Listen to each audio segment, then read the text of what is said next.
All right. Well, good afternoon. My name is Leola Carter, and I will be your host for today's webinar. I am a SCORE mentor in the Minnesota division, where we have over 90 volunteers serving Manatee and Sarasota counties. I am also on the education committee here at SCORE. I've been a small business owner for 27 years as of this past weekend, and very excited to bring to you today's presentation on how the most successful people replace struggle and stress with feeling good freedom. But first, a little bit more about us here at SCORE. We are a nationwide nonprofit that is an independent part of the Small Business Administration, and we provide free mentoring and educational services to entrepreneurs and small business owners. What can SCORE do for you? We can help you in all stages of your business, from that first initial thought all the way up through when it is time to sell. And today would not be possible if it weren't for our sponsors and community partners that we have listed here. And now it is time to introduce today's presenter, Mary K. Mueller, who is an internationally respected authority on leadership, communication, and happiness. She is an author of several award-winning books, including 8 to Great. And now I am going to stop screen sharing. Let's see. And Mary Kay, if you would like to start screen sharing, and you can begin your presentation. Okay, did just that to work? let Ooh, Yeah, well, I can see, yep, other than, yep, perfect. Now it's looking great. And just to let people know, if you do have any questions as she's presenting, you can write those into the Q&A. I will, if it's something that we're right on topic and discussing, we will interrupt and hopefully get that answered for you right away. Or you can type things into chat if you choose. Just Q&A is a little bit easier for me to make sure we don't leave your question out. All right, welcome. Thank you so much, Leola. Thank you so much to SCORE. Congratulations on your almost anniversary, Leola. That's so exciting. Yeah, we just passed 30 for our business. So let's have a woohoo for all of us who've been in, what do they say? 5 years is the mark, right? So anybody who's been in business for over 5 years and survived those first rough, yeah, like the rest of them aren't rough, but no, but congratulations. And I have a special thank you to SCORE I'll share in just a minute. But first of all, sometimes people ask me, so what does the MK stand for? Which is valid. It stands for Mary Kay. Now, why do I go these days more by MK than Mary Kay? Think about it. Mary Kay, what's the name that comes to mind, right? Mary Kay Ash. Was the woman good at branding or what? She branded an entire color. Like I've got some pink on today. Oh, I wouldn't have been able to wear pink on stage, any pink, when I was going by Mary Kay. And you can imagine that men would pick up my book and say, oh, it's by Mary Kay. Put it aside. So my first book came out under Mary Kay, but my later ones came out as MK. So that's how I'll go today. All right. My quick history is nonprofit for 5 years. I have so much respect for people who deal with nonprofit boards. Oh my gosh. I bow in admiration. Wasn't my thing. I don't know if I just invited the wrong people or what it was, but moved to a for-profit. And again, the last 25 years have been in that realm. I have to thank SCORE. Kept me in business twice. I hit lows so low that I could, I need you. And I'm guessing that's where you guys got my name, is because I'm in your files, right? Twice. Once in the Midwest where I lived for 25 years, and once here in Florida, and both times just phenomenal. So thank you guys. All right, enter, there we go. All right, today I wanted to talk about freedom, as you saw in the title.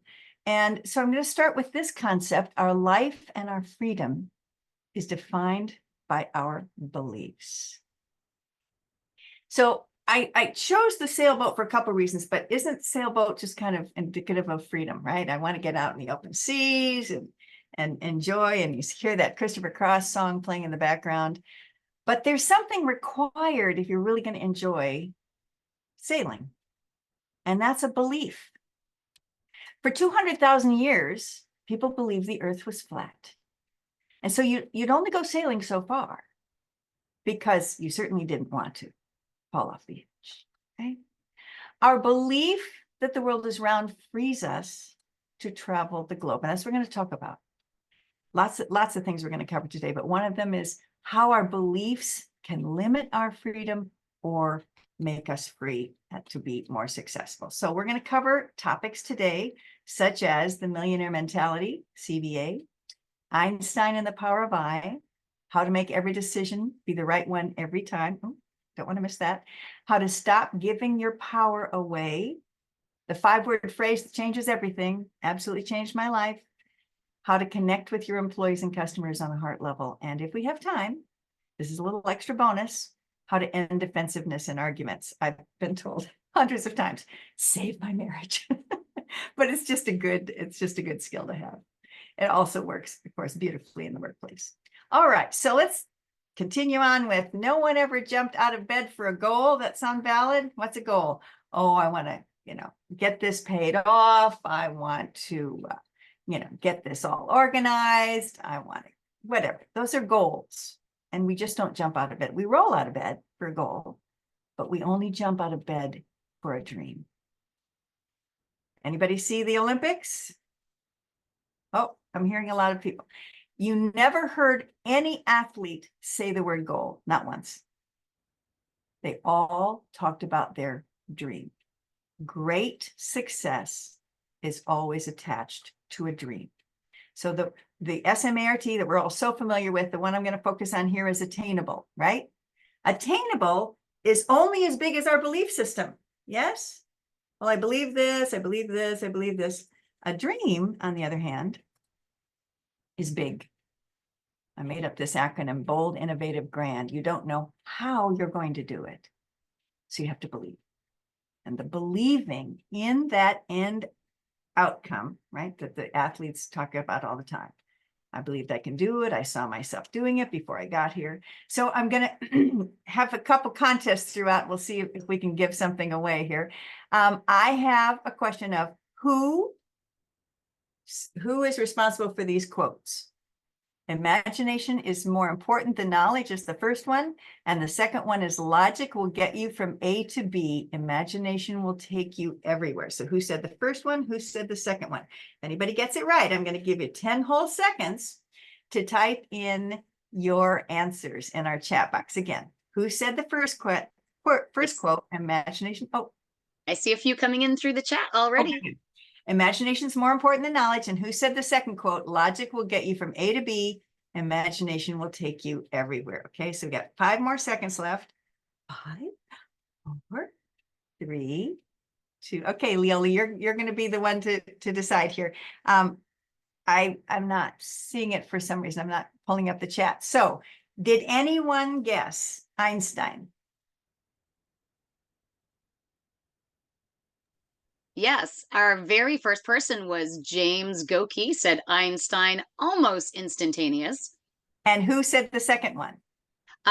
So was the who was the second person who said Einstein? No. So James just said Einstein. He didn't give 2 different authors. Oh, okay. Is that correct? He just said one Correct. word, Einstein. Yeah, he answered it the second you said the question. James, you got it. Both of these, keep in mind who Einstein is now, right? The scientist, the mathematician, the greatest mind in what, centuries? And isn't that interesting that he said imagination is more important than knowledge? We got all these workshops and get all this knowledge, but we've forgotten to use the beautiful skill of our imagination. The most successful people have not forgotten that. Again, logic will get you from here to here. That's the goal. Imagination will take you everywhere. Let's keep going. All right. So couple quick stories. The day she started to believe, this is Allie Van John. She was a student when I went in and spoke to her school for 90 minutes in Kearney High School. She was a junior, and I spoke on the things I'm going to be talking about with you today. She wrote me an email. At the end of the day, now keep in mind, she's writing a national motivational speaker That's kind of gutsy right there, isn't it? Dear Ms. Mueller, when you walked in today, I was an average golfer. By the time you left, I was an exceptional golfer.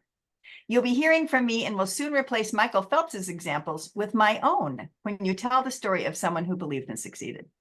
Gutsy, gutsy. The next day, she was in the state competition. She won it. She won it by 2 strokes off her best ever score. Okay. Beat a young woman who had not lost in 4 years. First time she'd ever been beaten. How many strokes? Again, this is, I'll give away one more prize here in just a second. Oh, I didn't say what the prize. I'll give away one more prize here to anyone who guesses. How many strokes did she take off her best ever competitive score in order to beat that young woman by 2 strokes? All right, you only have 5 seconds again. 1, 2, 2, 2, 2, 2, 2. Let's see, All sorts of answers coming in. All right. Okay, stop. All right. So Leola, what's the highest number? The highest number is 7. Sorry, guys. 8. She took 8 strokes off her golf score in 24 hours using what we're going to be talking about today. And certainly if it applies to sports, it applies to everything, right?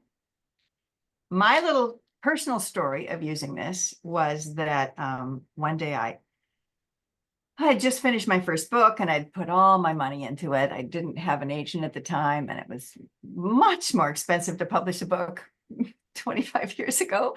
And so I'd used up my savings and And so I said, oh, I really need a vacation. Oh, okay, I can't afford one right now. And I go, wait a minute. I'm going to dream. I want a vacation in, and of course I chose Hawaii. So I started to see myself in Hawaii, walking along the beach. I started to see myself speaking in Hawaiian.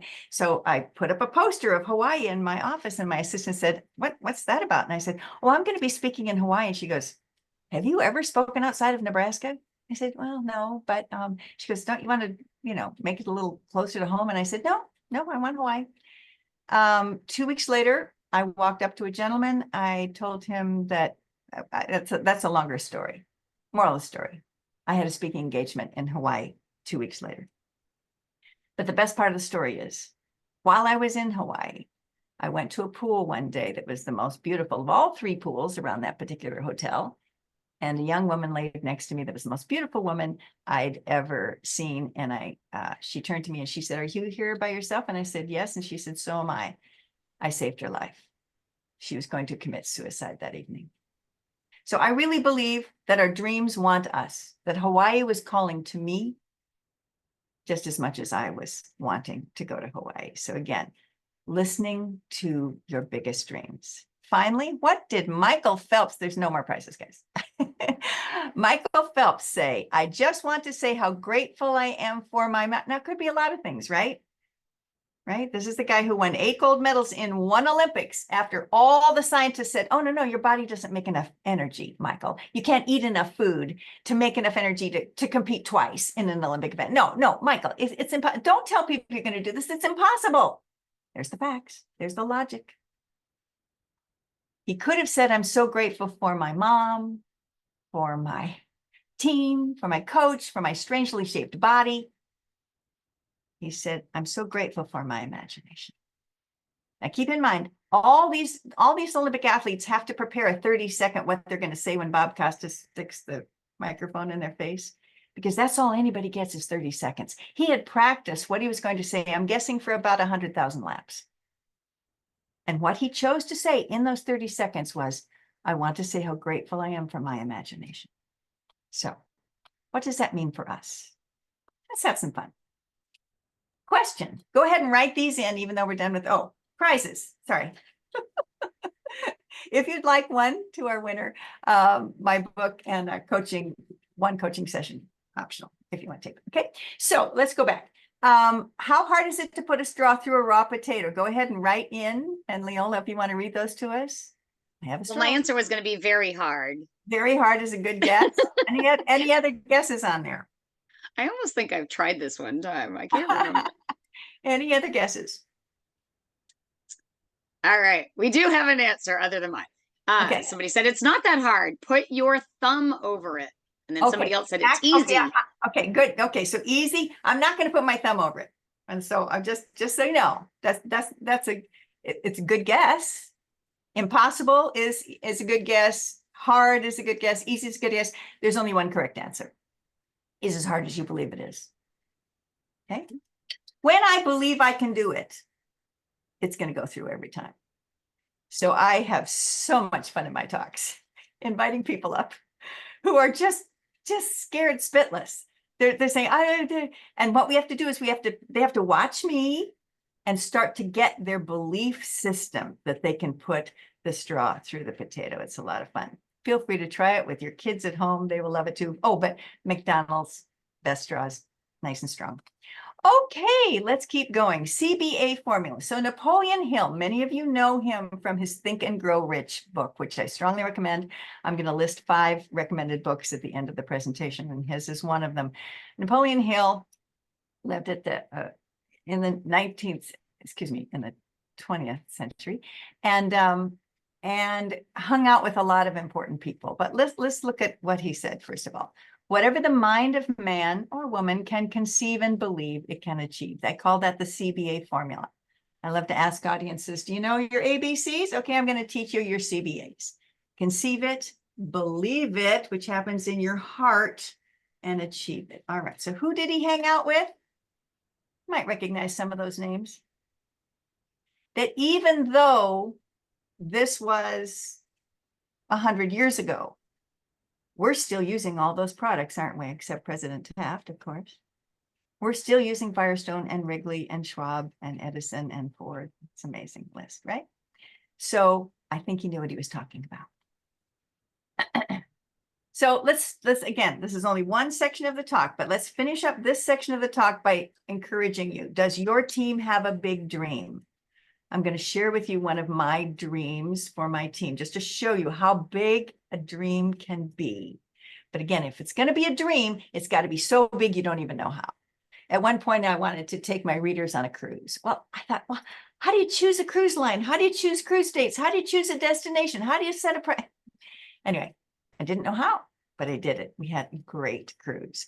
The second one, ask each person you meet. Oh, this is magical, guys. So if you really want to connect with your teammates, if you really want to connect with your customers, and if you really want to connect with your family members, this is a magical question because no one ever asks it.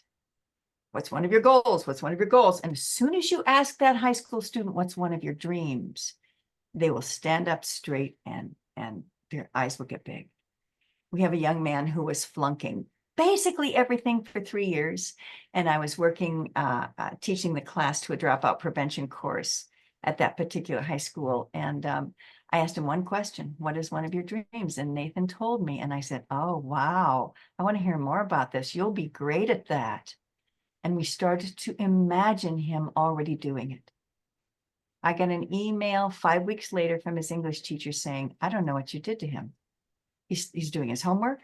He's passing the class. He's engaging with other students. He's raising his hand. And she said, I've never seen a shift like this. And it happened after the very first class when all I asked him was, Nathan, what is one of your dreams? That's important wording. If you say, what is your dream? Then they go, whoa, you're asking for my best dream, my biggest dream. And then I say, I don't know you well enough. But when you say, what is one of them, they will give you their biggest dream. Isn't that fun?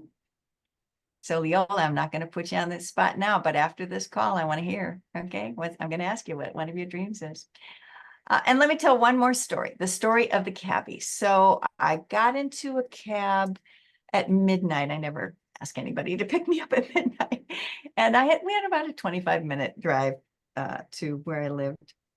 And so we're chatting along, and he's very chatty, and it's a fun conversation. So I asked him, so tell me, what is one of your dreams? Now I'm going to act this out because I'm an actress and I'm going to use an accent, and forgive me, I don't remember quite where he was from, but I have to use it because I remember it so well. And he said, to write a book. And I said, oh, to write a book. Yes, I have my master's and I've always dreamt of writing it. So we had fun talking about how it would feel to write that book. Fast forward a year, I get in another cab at midnight and he's the driver.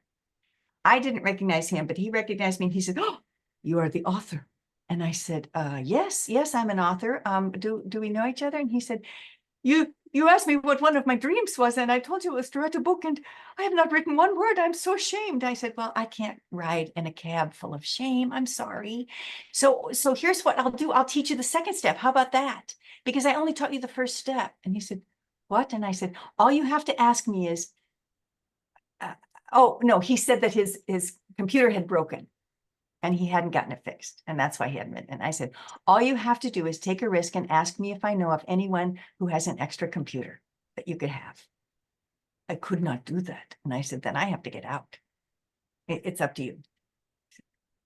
I did. Fine. Do you know of someone who has a computer that I could have? And I said, absolutely. My best friend told me last week, do you know who I can give this to? Going to come with the monitor and the desk and the chair and the lamp. And she'll set it up for you. So that's how powerful this question is. He remembered it a year later. I ask it to waitresses, waiters, enterprise guy when he picked me up from my car. Is so fun to ask. Okay. And again, once you ask that question, what am I saying about connecting? You will know something very few people know. And you might forget that person at public's name, but you won't forget their dream. And every time they see you, they'll light up because they know that you know this very important thing about them. Same with clients. I love asking my coach, not just coaching clients, but my folks going through my certification class. So, all right. So here's one more dreaming game, just for those of you that, want to go the extra mile. It's fun. You do it once a week and you write down 3 small dreams, 4 medium dreams, 3 big ones. And this is like I told you I was going to share it. My biggest one. Number 10 is I have a dream that my program will be free in all 50 states. I'm not going to go into that more, but that's a pretty big dream, isn't it? Yeah. And it's glorious because A, I really believe it's going to happen. B, I'm not impatient about it happening right away, but it's so fun to imagine just how fun that would be and how good it would feel and the changes it could make in people's lives. Okay, so have fun with doing that. All right. Okay, going to go into our second section now, which is, remember I said the second step for that cabbie? The first one was knowing his dream. The second one was taking risks. All right. And he had to take the risk of asking for what he wanted. So successful people make how many times, you can type this into the chat again, how many times as many mistakes as unsuccessful people? Do you think they make the same number? A, B, twice as many, C, 10 times as many, D, 20 times as many. So go ahead and put that letter into the chat and Leola will share with us. Well, I was just going to type in my response and I was like, oh no, they're going to think that's the answer. And I was like, maybe I shouldn't type my response in. So I was going to say my guess was twice as many. Okay, good guess. All right. So go ahead and read what did anybody guess? Let me see what oh gosh. Let's see what happened first. So the very, very first answer was D. The very first. It is. Okay, who was that? That was Lisa Hyde. Lisa Hyde. Woohoo, Lisa. Congratulations, hon. Yes, 20 times as many. Is that crazy? But if you think about it, who wants to be a salesperson? Very few people are willing to take the risk of doing sales, right? The whole Sarah Blakely knocking on doors kind of sales. Holy cow. But we all know that the whole sales things. Sales has the most potential for income than any other career, than CEO, right? But people say, oh, I don't want the rejection. And how many times are they going to be rejected? Well, some of the stats, of course, there's lots of different stats, but some of the stats say you're going to be rejected 19 times for every one sale. There's those 20 risks, right? The very first time I took my program, which is written for adults, the very first time I took it to schools, I knocked on 24 doors before the 25th one said, yeah, you can come in and do a presentation for 15 minutes. And that started wonderful. Okay, so successful people take more risks, 20 times as many. All right, so would you please draw the road to success right now? So just in the air, we can't see you, that's okay. But here you are at A in some area of your life, but here's where you want to be, okay? Here you are at A, you want to be up here at Z. Just draw the road to success. Leola, I'm going to pick on you. Go ahead and draw the road to success with your finger in the air. Okay, all right. And Leola did what 90% of folks do. Whoop, I don't know what she's asking. I'm just going to draw this line. And now I have to ask, Leola, has your road to success been a straight line?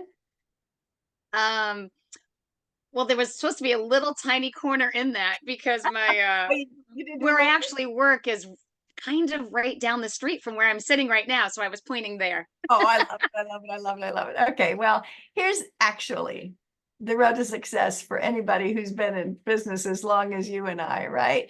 Now, the next question is, where do you think most people give up?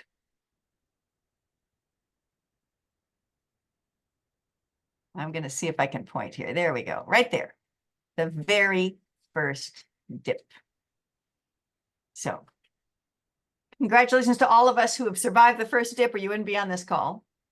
But here's Napoleon Hill again on risk-taking. Every adversity, every failure carries within it the seed of an equal or greater benefit. Anybody who survived COVID, again, woohoo to us. It becomes either a stumbling block or a stepping stone. So I'm constantly reminding myself, right? I was in the shelter for domestic violence at the age of 34. That was one of the things that prompted me to go on this self-help journey of saying, wait a minute, what do happy, successful people do differently than the rest of the world? So again, I could have made that a stumbling block and used it as an excuse the rest of my life. Instead, I chose a stepping stone, and I know all of you did too. And congratulations on that. All right, so promise you this one, how to make every decision and know it's the right one for you. Can I hear a drum roll? Okay, and if I had no fear, what would I do? So one day I'm speaking in Texas to, I don't know, maybe 800 people. And this gentleman way in the back row raises his hand. I remember he had a big 10-gallon hat. And I said, yes, do you have a question? He said, did you say if I had an affair, what would I do? I said, no, I said, if I had no fear. Thank you for asking. But if I had no fear, I wouldn't have an affair. I'd have a conversation. Sure. Right. Huh? Because yeah, there's fear and there's love. So every time we want to move towards love, we simply move away from fear. If I had no fear, so the most loving decision every time. So one more story. This is of a gentleman who worked for the company Komatsu that makes those big, huge yellow machines that help our roads.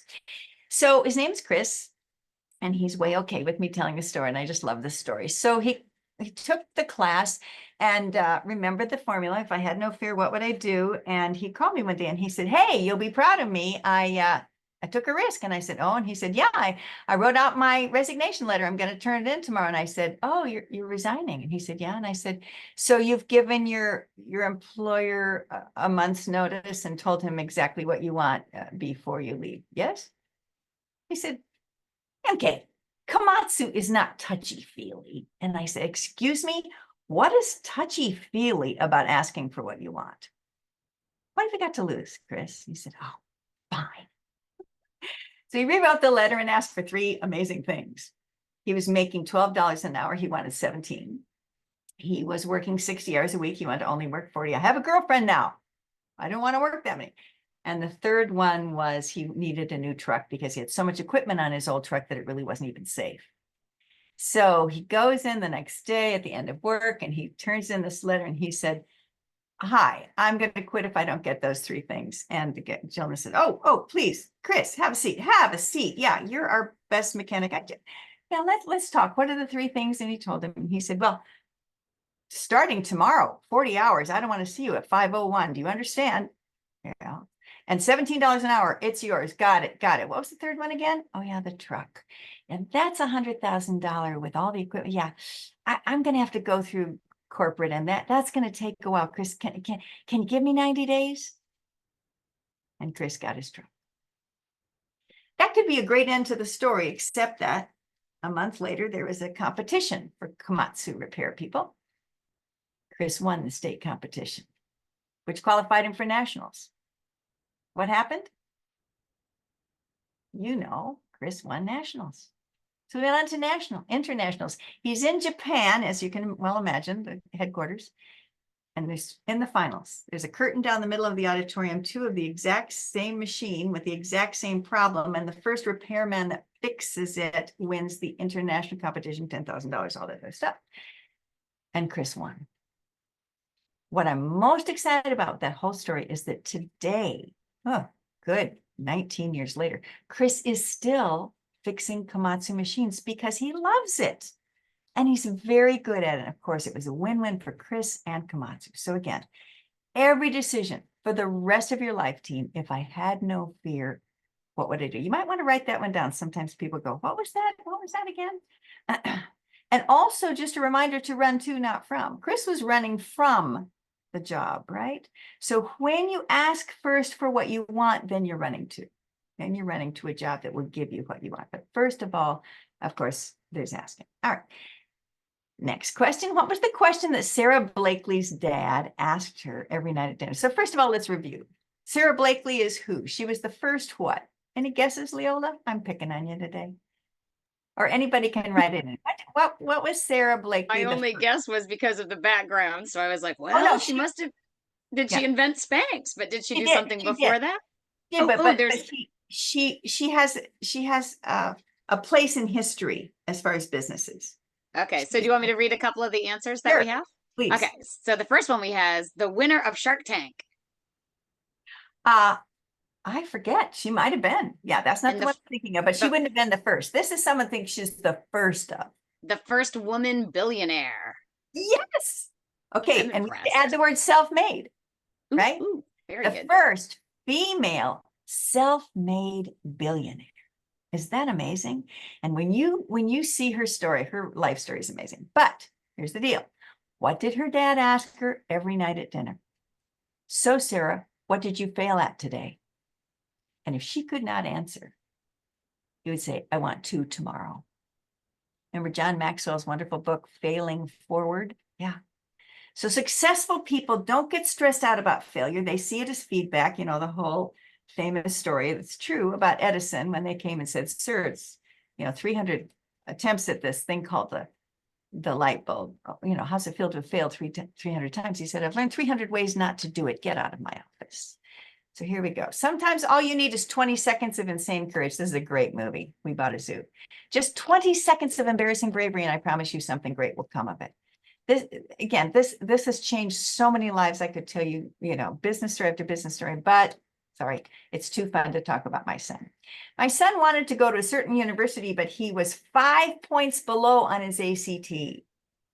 And so he knew he had to take some risks if he was going to get into this school. So he called the school, said, can I interview with the dean instead of a professor? Well, of course, the dean is a what? Risk taker. All leaders are risk takers. They love other risk takers.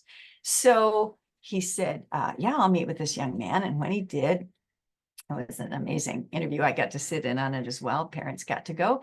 And at the end, he said, Zach, do you have any questions? Well, 17-year-olds don't have any questions, right? But Zach said, yes, I do, while he was trying to frantically think of one. And he did think of one. What's your favorite book out of all these on the shelf? And he threw down the book Failing Forward about risk. So what happened? The next day is Zach, again, too long a story, but he wrote a resume of what he was going to accomplish in 4 years as though it had already happened. Remember that? Get the picture thing, right? Where you have the dream and you start talking about it as though it's already happened. He turned in this fake resume. He turned in a fake business card, and he shook his hand the next day and said, thank you, Dean Bloom. I feel like I've already been in my first class. I can't wait for my second one. And when Zach got home, he got a letter that said, Zach, you're not only going to be a student at Drake, you're going to be a superstar. And I just went out in the hallway and did a cartwheel in your honor. Zach, 2 weeks later, got a letter that offered him a $40,000 scholarship he had not applied for. Again, risk-taking, yes? 3 years later, he's a junior. He wants to get an internship. He asked people the most awesome city to do an internship in. They said San Diego. He goes on LinkedIn, finds out that the top marketing company in San Diego is this one, finds out that the CEO is also from SIGEP fraternity, and calls and says, hi, I'd like to talk to my SIGEP brother, James Caldwell, whatever his name was. And they put him through, and he said, I'm calling about your internship program. And James said, we don't have an internship program, Zach. And he said, yet. And they created an internship program for him. So again, it's just that out of the box, right? If I had no fear, what would I do? I'd do something I've never. What's the worst thing that can happen? You'll be disappointed. Think about it, guys. Have you ever been disappointed and survived? Yes, yes, yes. Yes. Okay, so that's the worst thing that can happen. But the best thing that can happen is you'll get it, right? I take risks, daily, weekly, right? It's just so fun to live that way. It'll keep you more alive. And you won't have time to think about your stress because you're going to have so much fun taking all those crazy risks. Well, what have I got to lose? What have I got to? Oh, I have so many stories. Okay, final topic, struggle and stress. Do you have to struggle to be successful? I mean, isn't that part of the deal? You guys might say yes, but here's the facts. Struggle is keeping you from being more successful. So right now, I'm going to invite you all to write down 3 things you would like more of. Viola, if you wouldn't mind, I'm not going to ask you for them, but just take a second. Everybody take a second to write down. What are 3 things you would like more of? I'd like more time. Great. I'd like more closeness to my kids. Okay, cool. I'd like more money. Absolutely. Whatever that is. What would you like more of? Like more patience. I'd like more courage. Whatever it is. Okay. Everybody got your 3? Good. Okay.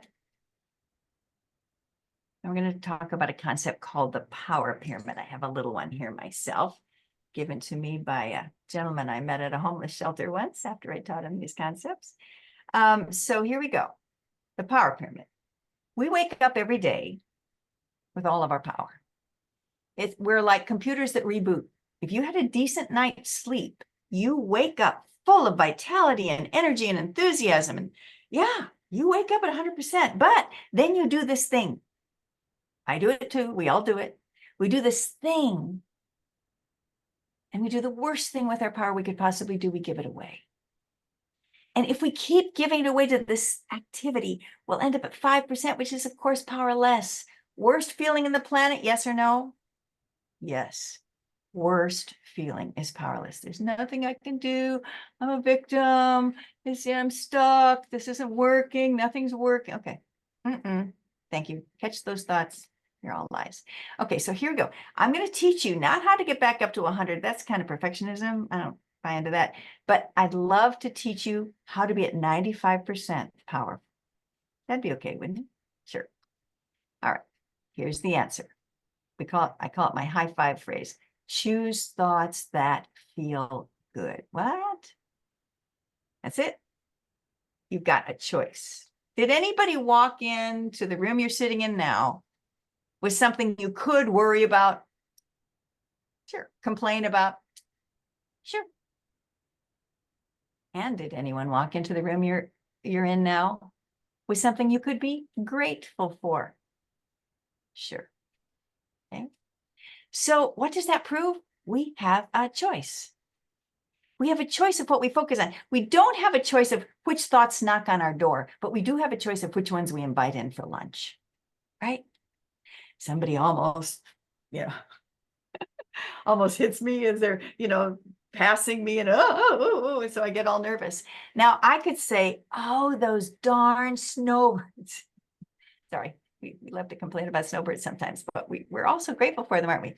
So we could tell everybody all day about that, right? Oh, they're back and they're going to be terrible and things are going to go slow and there's going to be long lines. Good. That would be giving our power away time and time again because those thoughts do not feel good. Or we can go immediately to feeling it. Okay, boy, am I grateful they missed. boy, am I grateful I'm not driving like that. Oh, boy, am I grateful that all these other cars aren't driving like that either. In fact, almost everyone in Florida drives just fine. Yeah.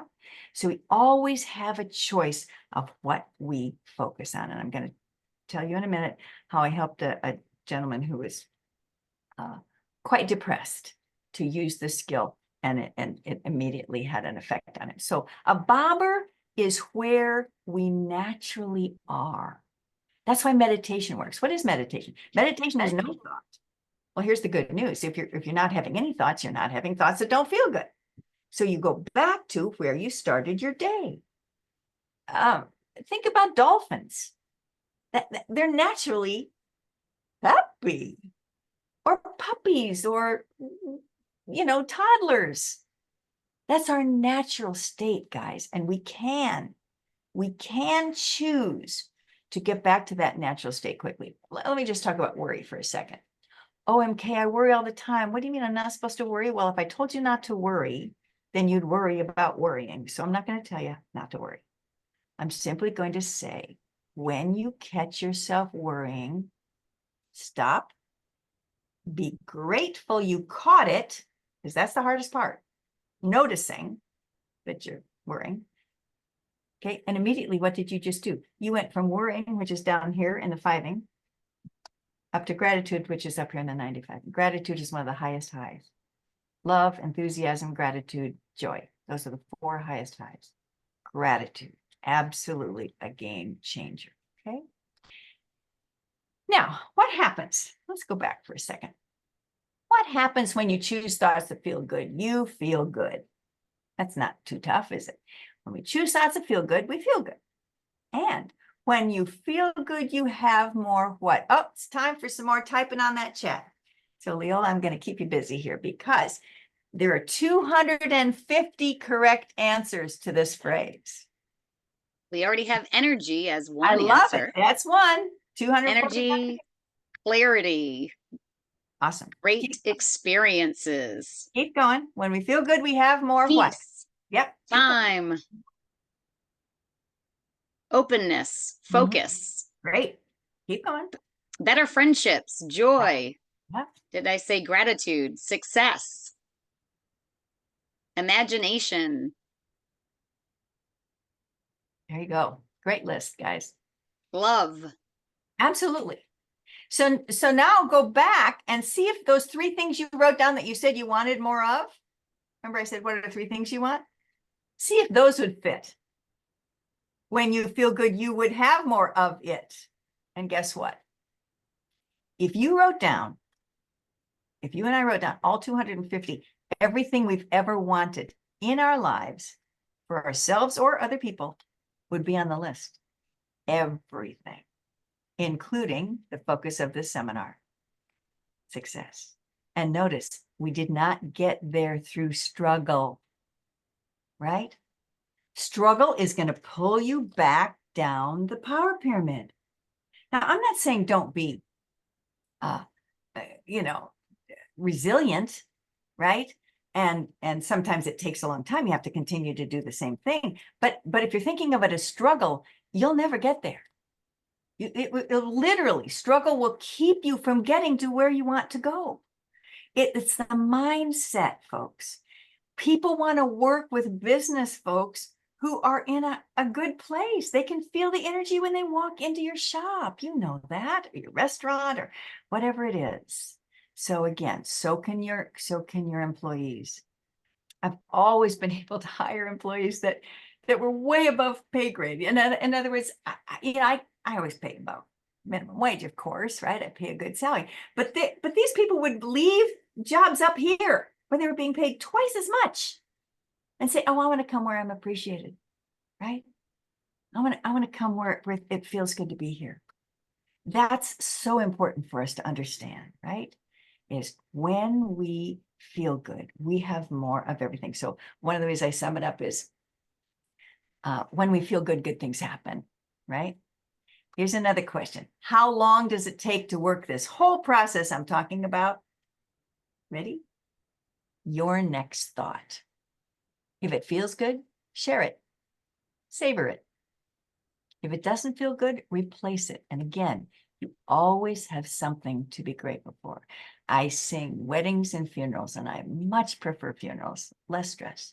But I love the gratitude I hear at funerals. They're so grateful for the gifts of that individual. And that's what the focus is, the whole service. It's just beautiful.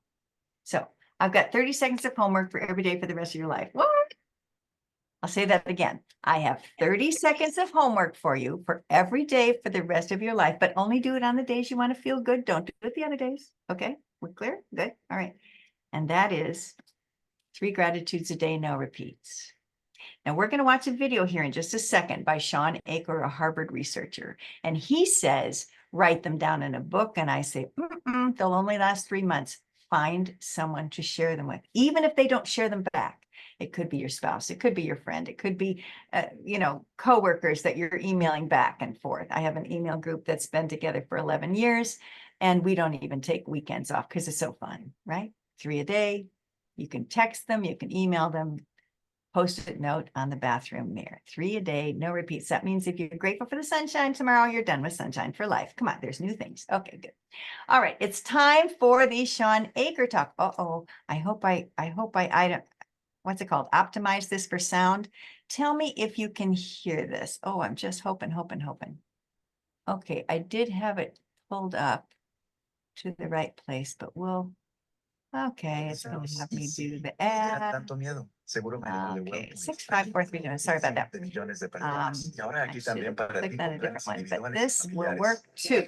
Okay, so this again, if you're not familiar with TED Talks, when I was 7 years old, glorious. They're glorious. Again, he's a Harvard researcher. He studied 45 countries. 45 countries to share what he's about to share with us. Come on. Why is that not going? That's because we think we have to be successful, then we'll be happier. But the real problem is our brains work in the opposite order. If you can raise somebody's level of positivity in the present, then their brain experiences what we now call a happiness advantage, which is your brain at positive performs significantly better than it does at negative, neutral, or stressed. Your intelligence rises, your creativity rises, your energy levels rise. In fact, what we found is that every single business outcome improves. Your brain at positive is 31% more productive than your brain at negative, neutral, or stressed. You're 37% better at sales. Doctors are 19% faster, more accurate at coming up with the correct diagnosis when positive instead of negative, neutral, or stressed, which means we can reverse the formula. If we can find a way of becoming positive in the present, then our brains work even more successfully as we're able to work harder, faster, and more intelligently. What we need to be able to do is to reverse this formula so we can start to see what our brains are actually capable of. Because dopamine, which floods into your system when you're positive, has 2 functions. Not only does it make you happier, it turns on all the learning centers in your brain, allowing you to adapt to the world in a different way. We found that there are ways you can train your brain to be able to become more positive. In just a 2-minute span of time, done for 21 days in a row, we can actually rewire your brain, allowing your brain to actually work more optimistically and more successfully. We've done these things in research now in every single company that I've worked with, getting them to write down 3 new things that they're grateful for 21 days in a row, 3 new things each day. And at the end of that, their brain starts to retain a pattern of scanning the world, not for the negative, but for the positive first. Journaling about 1 positive experience you've had over the past 24 hours allows your brain to relive it. Exercise teaches your brain that your behavior matters. Okay, yeah, he goes on there to finish up. But again, that's Harvard researcher Sean Aker. All right, so it's all there. Go ahead. MK, one more time. What was the name of the video or the presenter? Just one more time. There it is. Can you see it on the screen? Sean Aker. It's like the word anchor without an N. Sorry. Perfect. Thank you. Oh my gosh, I spelled it wrong. I'm so sorry. It should be without an N. It's Achor. Yeah, my bad. Sean, Achor. And if you just type in Sean, spelled that way, Achor, and TED Talk, it'll come right up. And yeah, my TED Talk's the same way. It's just MK and TED Talk. Okay, so there you go. Oops. So again, 3 new gratitudes a day, but finding someone to share them with. Oh my gosh, I have so many stories about this. One quick one that comes to mind is a woman that wasn't getting along well with her dad, and he was getting up there in years, and she said, we just don't get along well at all. So she'd just gone through my workshop, and so she picked up the phone on her morning walk, and she called her dad, and she said, "Hi, it's Sue." And he goes, "Yeah." And she said, what's one thing you're grateful for, Dad? And he goes, Mom, I'm grateful for it. Yeah, what's one thing, Dad? And I suppose that I'm alive. Oh, okay. I'll call back tomorrow for another one. Bye. That was all it took. Every day she called. After about 3 weeks, one day it was raining. She didn't go for a walk. He called her in the middle of the day and said, you didn't call. She goes, oh, yeah, Dad, sorry. Don't forget. Anchovies. And about 3 weeks after that, he said, how come you're never sharing your gratitudes? And she said, because you haven't asked me, Dad. And by the time he passed a year and a half later, they were very close. It's the power of gratitude, guys. You can get this. You can do a gratitude board at your workplace where people just write their gratitudes on there. It's so powerful. And make sure when your clients are giving you thank you notes that you're posting those for everybody to see. That's such a great one. Okay. So the 3 biggest stress relievers, again, are expect the best. That's that whole get the picture, right? Get that dream and then expect it to happen. Positive words, positive expectations. Then switch out thoughts that don't feel good, right? Choose thoughts that feel good. So if it doesn't feel good, you can always go to a gratitude. Sometimes you can take an action. Sometimes. So I had a woman recently that was getting her master's, and oh my gosh, she had so much going on while she was working full time. And she was just so beaten down. I said, may I coach you on this? And she said, yes, yes. And I said, sit for 1 minute a day and take 3 really deep breaths and think of just how grateful you are for your breath. That's all. 3 really deep breaths. And what I want you to consider is that you're fueling. That's your fueling. You're going to the gas station and you're getting fueled up for the day. It shifted her energy level. 3 deep breaths, grateful for her breath, and 1 minute of break. Okay.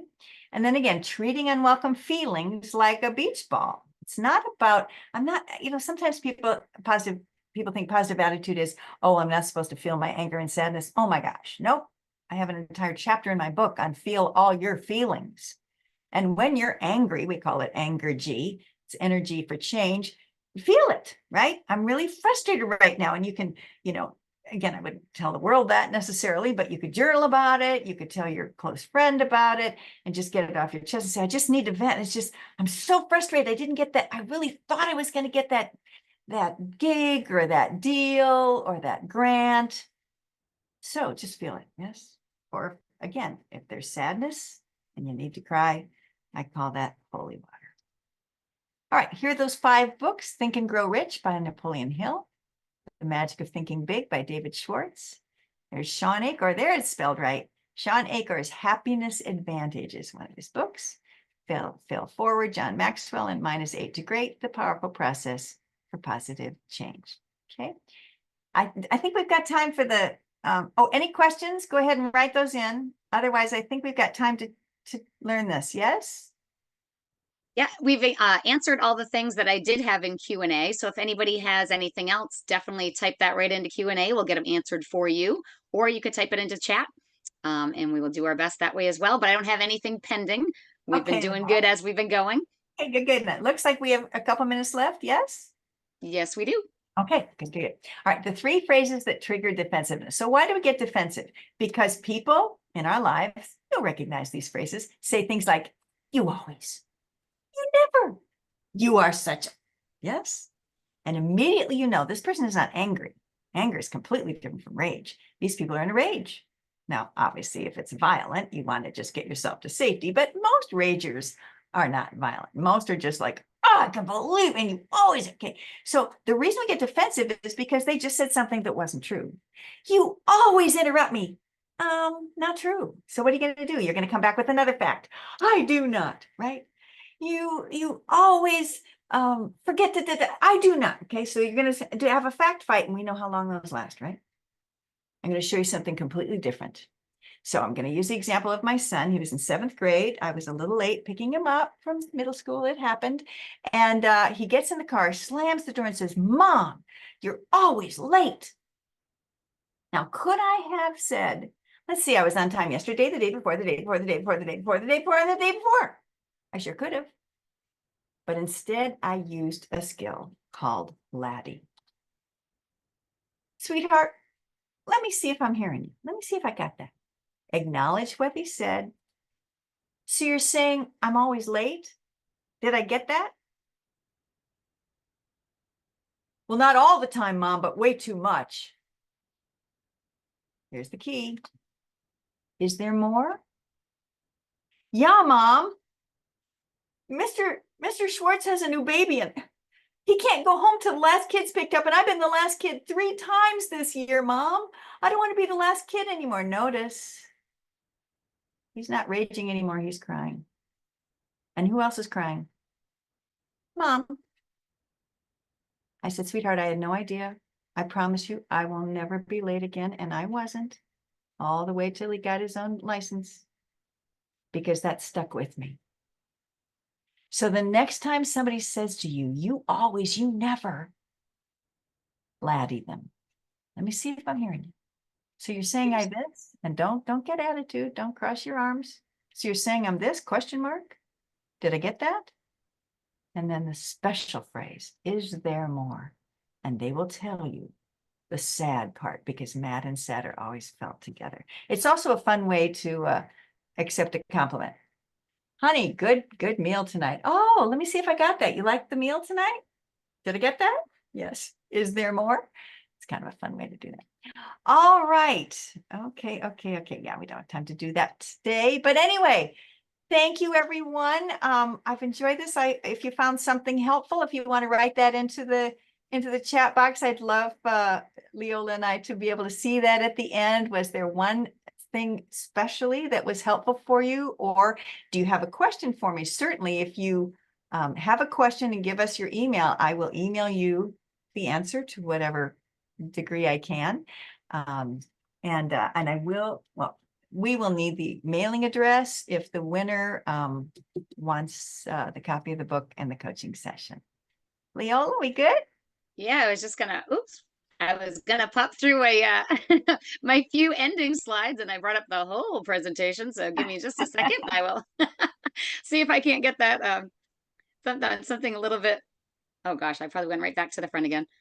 Let's see. Oh yeah, I think I did. Well, we'll just scroll through while we're waiting to see if we have any questions. There's a few things in the chat box. Okay, And Amy Smith said, if I had no fear, what would I do can be life-changing. Absolutely, Amy. Have fun with that. It will absolutely shift things for you. So thanks for sharing that. I'm watching to see if there's anybody else. Anything in there? I just wanted to let participants know that they will receive a copy of the slides and the video presentation in their email in just a few days. And it's funny because I have to go back to work, and I was like, oh gosh, I got to remember that, what you just said. I said, when I go back, and I was like, oh, great. I have the slides. I can make sure I don't mess this up when I go back to work, and I want to use that skill that I just learned. Great. Any questions, type them into the chat. And just wanted to thank everybody for participating today. We will send you a survey so you can let us know what it is that we can do to improve, or other topics that you may be interested in. And let's see, lots of thank you notes along the side. And if anybody doesn't have anything else, thank you so much. And everybody have a great afternoon. All right. Blessings. Okay. Thank you. And MK, I'll email you. So I have a couple things for you, and I'll shoot you an email and then answer those questions you had for me. Looking forward to it. Thank you so much. All right. Thank you. Bye-bye.